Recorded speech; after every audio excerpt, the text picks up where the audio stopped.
2월 9일 금요일장 방구석 시황에 오신 걸 환영합니다. 주요 지수부터 보시죠. 다우지수가 0.14% 내렸고요. S&P 500과 나스닥 지수 오름세를 보였습니다.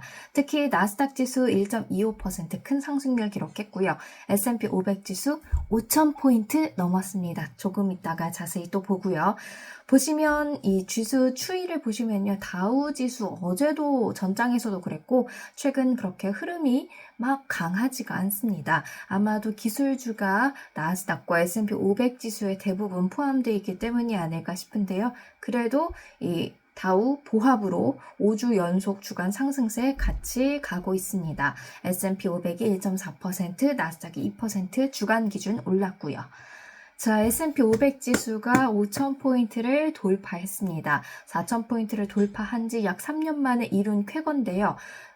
이렇게 오를 수 있었던 이유, 견조한 실적도 있었고요. 경제 지표가 이날 수정됐는데 이에 대한 긍정적인 반응으로 시장이 좋은 분위기를 탔습니다. 일단 실적, S&P 500 기업 중에서 332개가 실적을 발표했는데 81%가 순이익 예상치를 상회했습니다. 평균적으로 67%인데 그것보다 좋게 나와서 견조한 실적이다. 흐름 괜찮다라면서 시장 긍정적으로 반응하고 있고요. 경제 지표가 이날 수정이 됐습니다. 12월 CPI가 이 전월 기준 0.3%로 발표됐다가 0.2%로 수정 발표된 건데요. 이에 대한 전문가들의 평은 좀 다른 편이었습니다. 제가 여기 적어 놓은 거는 일단 이게 드라마틱한 건 아니다. 뭐 이로써 연준이 금리 인하를 더 앞당기거나 가능성이 높아지거나 하진 않을 것이다 라는 의견들 적어 놨는데요. 실제로 패드워치2를 봐도 그렇게 금리 인하 가능성에 대한 큰 변화가 없었고요. 하지만 작년에는 수정이 된다 하면 위로 수정이 되거나 아니면 아예 수정이 없거나 이랬는데 이번에는 아래쪽으로 0.1%포인트 가량 꽤 큰 폭의 하향 조정이 있었다는 데서 긍정적인 이야기를 하는 분들도 계셨습니다. 일단 12월은 이렇게 나왔고 이제 다음 주에 1월 CPI가 발표되는데 1월 어떻게 되는지 한번 지켜보셔야겠습니다. 12월 CPI, 1월 CPI 이런 주요 인플레 관련 지표들에 따라서 기준금리 인하 가능성 그리고 국채금리가 움직이기 마련인데 이날 국채금리 조금 올랐습니다. 4.17%로 올라오는 편이었습니다. 여기까지 S&P 500 지수가 왜 5천까지 갈 수 있었는지에 대한 이날의 이유들을 살펴봤는데요. 궁금한 건 유지될까겠죠. 저도 궁금해서 찾아봤습니다. 일단 꽤 긍정적인 반응들이 있었습니다. 4,999포인트와 5,000포인트, 1포인트 차이긴 하지만 이 차이 꽤 크다. 여러분도 마트 갔을 때 2,000원짜리랑 1,990원짜리가 있으면 약간 앞자리가 1인 게 그래도 좀 더 싸네 라는 느낌이 들잖아요. 5도 뭔가 4와 5의 차이지만 그런 느낌이 있는 겁니다. 일단 제레미 시걸 장기적 관점으로 봤을 때 5,000포인트도 비싼 게 아니다. 단기로는 모르겠지만 장기로는 그렇다라고 이야기를 했고요. 또 기술 전략가의 이야기도 좀 가져와 봤는데요. S&P 500 지수가 주요 문턱을 넘어서면 그 해는 오르는 경향을 보인다고 합니다. 78%의 확률로. 그래서 과거 9번 그런 경험을 통계를 내봤을 때 향후 12개월 동안 10.4%씩 올랐다고 해요. 그리고 또 이분이 말한 건 FOMO, Fear of Missing Out을 느끼는 사람들이 이 5,005라는 숫자를 다는 순간 느끼는 사람들이 많아졌을 것이다. 그럼 그 사람들이 FOMO, 서둘러서 막 오겠죠? 그러면 또 이 5,000포인트대가 유지될 수 있다. 이런 의견도 줬습니다. 실제로 이날 핀비즈에서 심리평가, 투자 심리가 어디에 있는지 이야기를 했을 때 전날에는 bearish가 더 많았는데 이날 bulish한 심리가 더 많아졌습니다. 55%로 올라왔고요. 이게 올라왔길래 CNN의 Fear and Greed, 공포와 탐욕 지수도 한번 봤는데 78까지 올라와 있습니다. 많은 사람들이 욕심을 내면서 시장에 들어온다라는 소리가 되죠. 근데 또 반대로 말하면 돈이 많이 왔어요. 잉여 자금이 얼마나 더 남아있을지, 추가적으로 얼마나 더 이끌어줄지, 알 수 없기 때문에 이때 매도해야 한다라는 주장을 하시는 분들도 있죠. 그래서 그 부분 잘 판단해 보시면 좋을 것 같은데 예탁금이 얼마나 있는지 확인하는 것도 하나의 포인트가 될 것 같습니다. 그러면 이제 전반적인 지도도 한번 볼게요. 전날에는 대형주가 좀 부진한 모습이었는데 이날은 대형주 좋았습니다.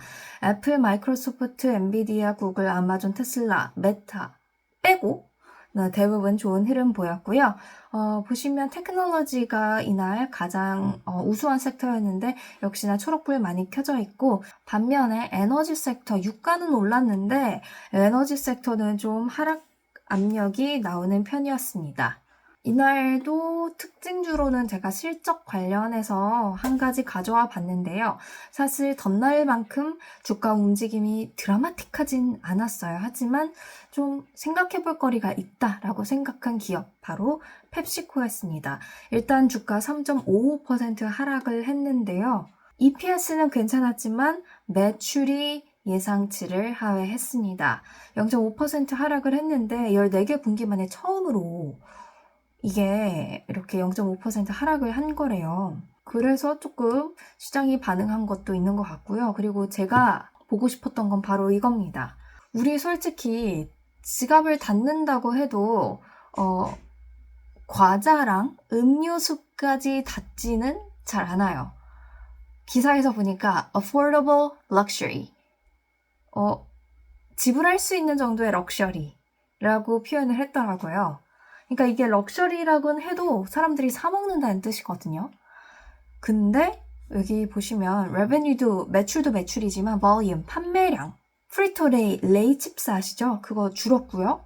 그리고 쿼커, 이게 최근에 대규모 리콜 사태가 있었어서 그거에 영향을 받은 판매량 부진일까 싶기도 한데, 어쨌든 꽤 큰 폭으로 8% 판매량이 줄었고요.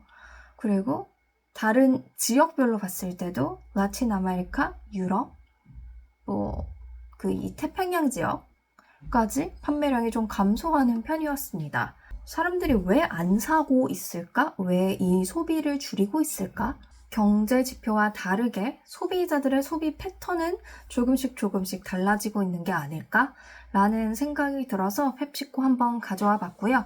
비트코인 관련주 오늘도 좋았습니다. 왜냐? 비트코인이 올랐기 때문이죠. 47,000달러를 2022년 3월 이후 처음으로 올랐고요. 48,000도 도달하기도 했습니다. 지금 그 ETF가 출시된 이후로 좀 하락세를 보이다가 비트코인 가격 반등을 계속해서 이어나가고 있는데요. 이날 또 반등을 보였던 게 이게 지금 비트코인 ETF의 흐름이거든요. GBTC가 그레이스케일 비트코인 그건데 이거에 대한 순매도 흐름이 줄어들고 있어요. 그러니까 비트코인 ETF를 기다렸던 사람들이 다 들어가서 순매수 흐름도 작아지고 있지만 순매도 흐름도 같이 작아지고 있다. 그래서 요거에 대한 기대감 때문에 투심이 살아났다라는 분석이 있고요. S&P 500 5천에 대한 그런 기대감과 신남도 비트코인 시장으로 같이 들어온 것이다 라는 분석도 있었습니다. 투자자문사 페어리드 스트래티지가 제시했던 저항선 48,600달러인데요. 이 부근을 가거나 돌파하면 신고점도 가능할 것이다 라고 이야기를 했더라고요. 참고하시면 좋을 것 같습니다.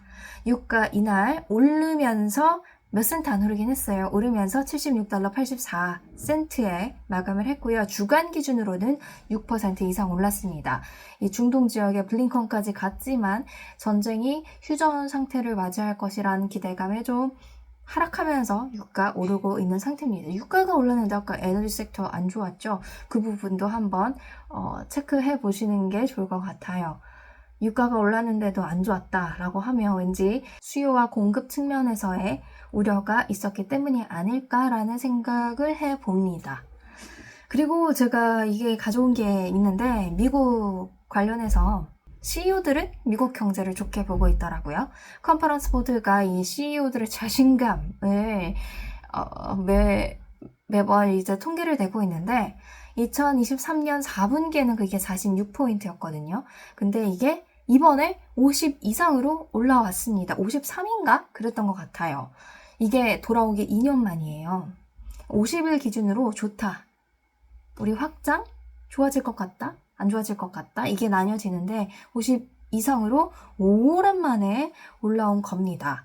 그 자세한 이유들에 대한 서베이도 있었는데 첫 번째로 인플레이션이 둔하다고 있기 때문에 34%가 응답했고요. 연준의 금리 인하 가능성에 대한 기대감을 갖고 있는 분들도 28%였습니다. 이게 바로 그 차트입니다. 그렇고요. 이제 크게 느끼는 리스크는 근데 또 미국 대선이었어요. 그리고 이제 글로벌적인 리스크를 따지자면 spread of existing wars, 그 전쟁의 확산, 전쟁이 휴전되지 않고 계속해서 러시아 터졌다가 중동 터졌다가 이런 확산되는 움직임들, 그런 것들을 꼽았습니다. 대선과 전쟁이라고 정리를 해볼 수가 있겠죠.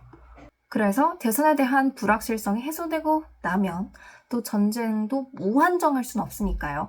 전쟁이 끝나고 나면 이 미국 CEO들의 자신감이 어느 정도까지 올라갈지 한번 지켜보는 것도 좋을 것 같습니다. 여기 미국 대선 이야기가 나와서 말인데요. 이거는 Real Clear Politics라는 사이트에서 가져온 차트입니다. 여기는 이제 각종 설문조사들, 각종 지지율 투표 이런 것들을 다 통계해서 이렇게 차트로 만들어주는데요. 최근 트럼프 대통령이 앞서고 있습니다. 1.9%포인트 바이든보다 앞서고 있는데 사실 트럼프도 바이든도 각각 공화당, 민주당의 유력한 2024년 대선 주자로 거론되고 있지만 정말 100%는 아니에요. 왜냐면 미국 대법에서 트럼프 후보 자격 심리를 시작했는데 물론 여기서 안 될 거라는 그런 가능성은 매우 적지만 이런 리스크가 있다 정도는 알아두시면 좋을 것 같고요. 그리고 이거는 제가 기사에서 확인한 건데 스티펠의 수석 워싱턴 정책 전략가가 바이든 올해 대선 뛰겠지만 100% 확실한 건 아니다. 최근 한 보고서가 있었는데 이에 따르면 바이든 기억력이 좀 안 좋잖아요. 여러 사건들이 있었죠. 그것 때문에 안 뛸 가능성도 40% 있다라는 분석이 있었다. 그런데 안 뛰면 변동성이 커질 것이다. 라는 그런 말을 코멘트를 했습니다. 트럼프가 안 돼도 변동성은 뛸 수 있고요. 바이든이 안 돼도 변동성은 뛸 수 있고요. 갑자기 바이든에서 트럼프로 또 정권 교체가 이뤄져도 변동성은 뛸 수 있고요. 대선 해라서 증시 대체로 좋은 흐름 보이는 게 관례적이지만 변동성도 오를 수 있다는 것 참고하시면 좋을 것 같아요. 미국 봤으니까 중국도 하나 짧게 가져와 봤는데 최근 중국 ETF로 들어가는 흐름들 많다는 기사 많이 보셨죠? 저도 그걸 봐가지고 가져와 봤습니다. 이건 아시아 경제에서 ETF로, 중국 ETF로 얼마나 들어가고 있는지 보여주는 거고요. 그런데 이 중국 경제에 대한 이견차가 있다라는 기사가 있길래 제가 한 번 더 붙여봤어요. 있을 수밖에 없는 게 부동산 시장 불안하고요. 중국의 디플레이션 압력이 있고요. 그리고 최근에 CSI 지수가 다시 오르는 모습 보이게 있긴 하지만 2021년 고점 대비로는 40%가량 하락한 수준이거든요. 최근 제조업 PMI도 좀 위축세 계속해서 이어가고 있었고요. 그래서 괜찮을까? 일단 좀 불안하다라는 의견들, 알리안츠는 경제 성장률을 5%에서 3.9%로 하향 조정했고요. 중국이 언젠간 미국을 이길 수 있을 거라는 의견이 있었는데 그 가능성이 점차 줄어들고 있다라는 코멘트도 있고요. 중국 GDP에서는 부동산이 굉장히 중요한데 향후 10년 동안 주택 수요가 크게 감소할 것이다라는 구조적 개혁 없으면 진짜 위험하다라는 의견도 있고요. 노벨 경제학자 수상자는 중국 스태그네이션, 실망스러운 시대에 진입하고 있다라는 기대했던 코로나 봉쇄 해제 효과도 없다라는 의견을 내놨고요. 하지만 좋게 보는 건 당연히 시진핑이겠죠. 경제가 더 강하고 다이나믹하게 성장하고 있다. 중국 명품 시장 회복세 보이고 있다. 또 IIF는 중국이 경제 성장률 5% 이상으로 다시 끌어올릴 수 있는 정치적 역량을 갖고 있다. 얘는 하라면 하잖아요. 딱 여기에 좋은 자원 배치해, 여기 해. 약간 주도적인 게 있기 때문에 그걸 충분히 활용하면 5% 괜찮다. 다만 글로벌 수요가 받쳐줘야 한다. 중국은 세계의 공장이니까요. 그래서 이 글로벌적인 그런 경제도 같이 봐야 하는 것 같습니다. 이렇게 중국 관련해서 상반된 의견들이 있다는 것 알아두시면 좋을 것 같고요. 그리고 진짜 마지막, 이 비스포크 인베스트먼트 그룹이 최근 한 달 동안은 중국 ETF 성적 좋았지만 올해 기간으로 봐서는 인도, 일본, 이스라엘 관련 ETF가 성적이 가장 좋았다라는 코멘트를 달았습니다. 이렇게 금요일장 정리해봤고요. 지금까지 방구석 시황이었습니다. 감사합니다.